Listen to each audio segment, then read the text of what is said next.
Welcome back to Voices That Lead, the podcast where we amplify the thinking, courage, and lived leadership shaping the future of disability and community.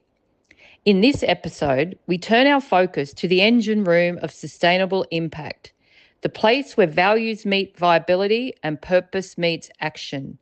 We're joined by Kevria co-director Brent Gentles, who brings a rare and powerful blend of business, finance, and technology expertise into the NDIS world. Brent shares his perspective on what it really takes to build systems that support people, not just spreadsheets, and how smart financial strategy and thoughtful tech design can strengthen ethical practice rather than dilute it. His insight challenged the idea that heart and numbers sit on opposite sides of the table, showing instead how they can work together to create resilient, future-focused services. This is a conversation about leadership behind the scenes, the decisions that shape culture, and what it means to build something that lasts for providers, for teams, and most importantly, for people with disabilities. Let's hear from Brent. Brent, can you tell us a little bit about what your experience has been entering the industry?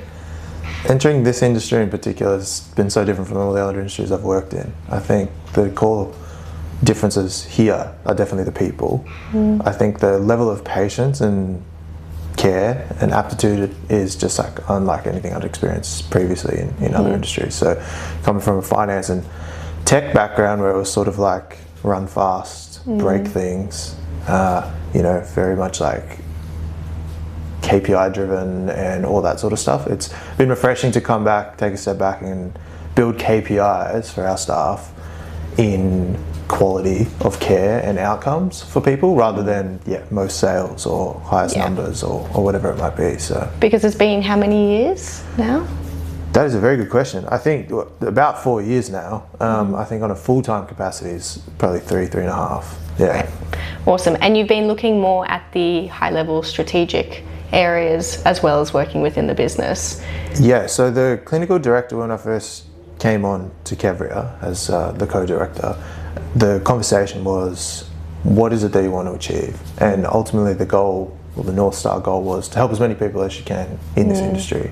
And whilst my background isn't in being a practitioner, and I don't tend to add that much value there, though I do get the questions all the time, it was to help as many people as we can. So my way to do that was, expand our suite of services, expand the number of clients, our capabilities, headcount, different modalities of care, get the right expertise in, set up the systems to be able to do that at scale while still maintaining a quality level of care and service. Yeah, pretty big scope of work. There was definitely some times where there's a lot of work involved, but wouldn't be able to do it with other people. So yeah, absolutely. And in your time over the last few years, what have you seen as some of the biggest opportunities within the industry? Definitely the use of new technology. I think Australia in general, like if you talk about like at mass scale for businesses, is very much lacking as it pertains to new innovation and technology. Healthcare then is like a whole another level of not picking up that sort of thing. Yeah. And then within that, our sectors particularly is probably even slower in the uptake in terms of like innovation and stuff. Like people talk about the big criticisms of the NDIS. It's a big beast that's very hard to turn and make changes and things of that nature. So I think the biggest opportunity we have is using the ethical tools we have at our disposal to be able to better service and service more people. Yeah. And how would you say that ties then into the Kevria values and how you've tried to, as a business and as an organisation, bring that to life? Yeah, so how would you say the Kevria values tie into how you can be an ethical organisation within this industry? Yeah, so Kevria's core values are communication, accountability and integrity. I think there is now a number of tools available, some of which we use, that enhance all those. So communication with our clients, touching base on a more basis, you can enhance technology to be able to do that. We've used different software now to be able to capture shift notes, pull out the data to then be able to better provide information to whether it's external clinicians or external stakeholders, families and things like that. So that's sort of the core things that I can see us improving on. In terms of the integrity technology, for the most part, if you can decentralize a lot of the information, so it keeps our integrity because it can't be manipulated. So if, as long as we're doing the right thing, maintaining our shift notes, getting the right information to our staff, increased levels of training, increased levels of visibility, I feel like that improves our integrity overall. Yeah, great. And looking at the macro environment, how would you say that influences now this industry and potentially in the future as well? The macro environment. So obviously it's become quite a political issue in terms of the NDIS as a whole and the funding and things like that. I think some of the changes that I have seen, I've definitely been for. I think they're trying to increase all those values that we just talked about in terms of accountability, integrity and communication across the industry. I think that they're making the right moves to make certain modalities at least the most probably important and to be registered providers. Going through the registration process is quite a taxing, resource-led enterprise. So I do think that will, I guess, wash out poor operators moving forward. So I do think that's a good thing.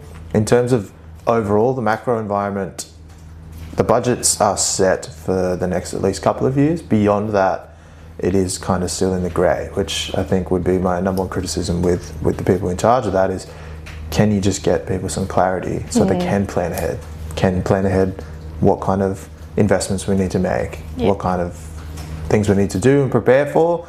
Outside of that, most of it's set in stone for at least the next couple of years. Great. And question about the team. How would you describe the Kevria team and working Kevria? Oh, working for Kevria. So it's never a dull moment, that's for sure. It's as I said, the diversity of the people and the backgrounds is actually refreshing. Typically when you do come from other industries, everyone's sort of like had the same sort of path and stuff like that. In this industry has been so different and people come from all over the place.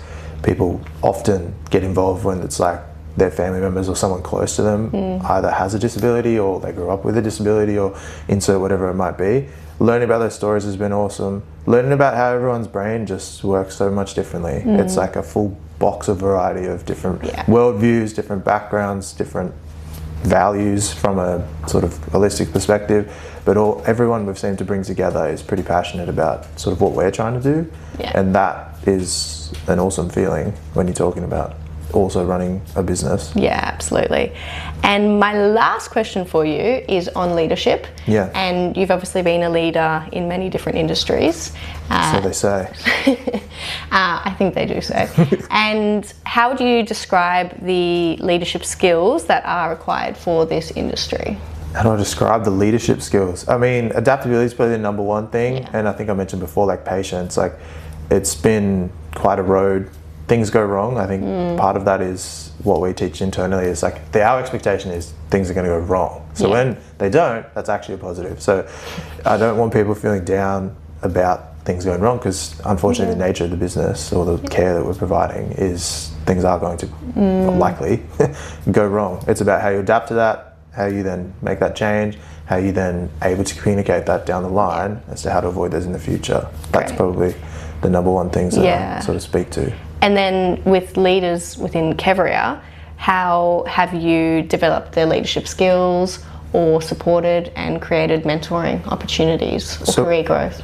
Yeah, I think if you look through our sort of core team leaders all the way up to our operations leaders and finance leaders and things like that, everyone sort of started in different roles within Kevria. So we've given like that natural progression to be able to move into things you're talking about. Like we've had practitioners who moved into the marketing team as like obviously a core example is like your opportunities where your interest lies here. So I think that culture that we've built is good. We obviously then also invest in the professional development of the staff, which myself and the clinical director are very passionate about.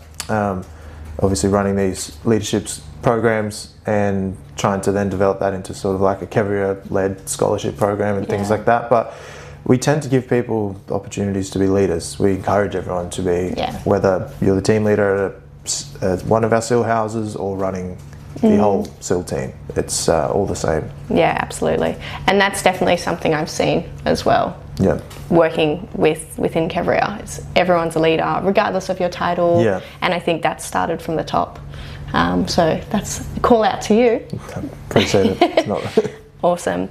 And thank you so much for your time, and really looking forward to seeing the next steps with Kevria. Perfect, so am I.